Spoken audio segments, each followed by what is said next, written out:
write things and say things, and those kind of troubles spill over into the school day. So there's that area, probably leading into your conversations on policies, but then also it could be used as a great tool. And so we're going to look at ways that we can use it to communicate with parents, the community, teachers to students. I think that's good because there's my opinion, the biggest fault of this current young generation is they don't recognize the ramifications of what they post on the internet, and that it is there forever. It never goes away, and you try to impress that upon these kids. But so I think it's great that we're at least looking at that. I think it's really important.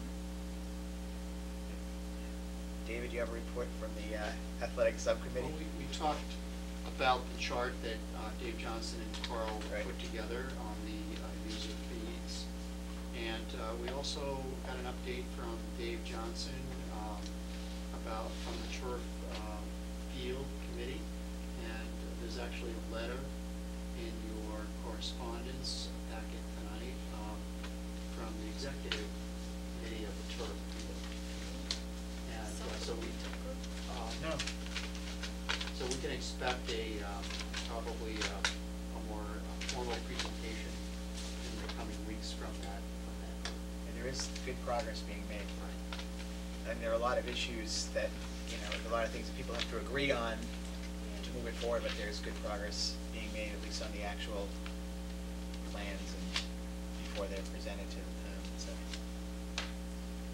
Well, I know that it says in writing, and you hear all the time, that Hillview monies can only be used for open space and recreation.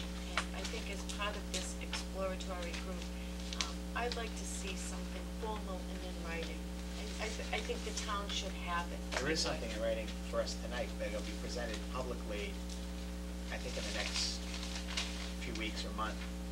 That specifically go jogging from the state that says well, you know about funds Hillview. can be used for. I've read their charter. I don't think there's any question about that, but I guess. Yeah, there is some question, because some of it tied into a grant that they took at the time. So some of the restrictions had to do with the intention of the grant was to protect open space because there was a threat of condos being built, and to preserve recreational uses. So certainly those profits from Hillview had to be spent in that way. I'm not sure, as a citizen, if that's true once those grants are paid off. And I think, that's something we should have an answer to. Thanks, One David. thing we need to keep remembering about the turf field concept is that there's a agreement that I saw, there was some comments about future uses for expansion or whatever, but if you made the commitment to a turf field, those become very much more difficult as far as expansion of the high school. Right, I think we'd have to be clear that was going to happen there. Major problem for laydown area for construction, so a lot of issues timing. The other thing I want to make sure is when this turf committee moves forward is there's been a lot of discussion, a lot of press given recently to the issue of mercury in lead, in the turf fields, and I think that there's one company that does not use lead at all, which is Field Turf. I think that's an issue that really needs to be considered.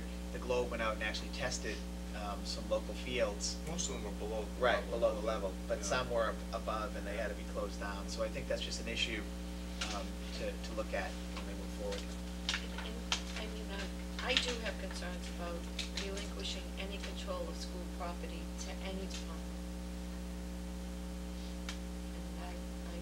And I would have to be, a real strong argument how the schools' right to be protected. I think we've already done it with the tennis courts, though, middle school.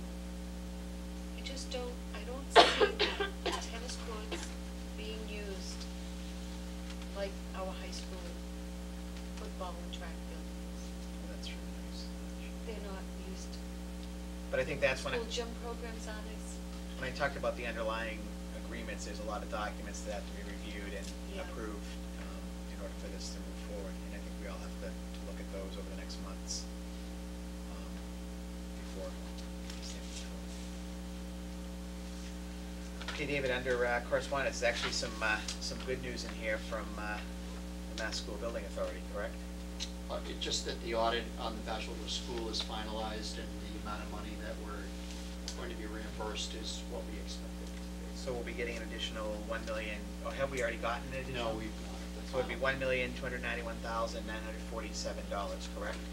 Because we've already received 7 million, which means that the project, what's eligible for reimbursement is being reimbursed at 50.11%, which I think is an excellent outcome for this project, given that we didn't expect a penny when we did it.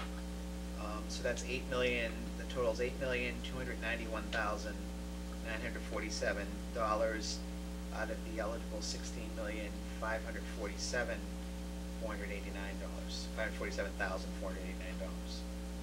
So again, thanks to everybody, the town staff and school staff and everybody else that made this happen. That's over $8 million the town doesn't have to pay back on the school. That's good news. Anything else in correspondence, David, that you want to highlight? No.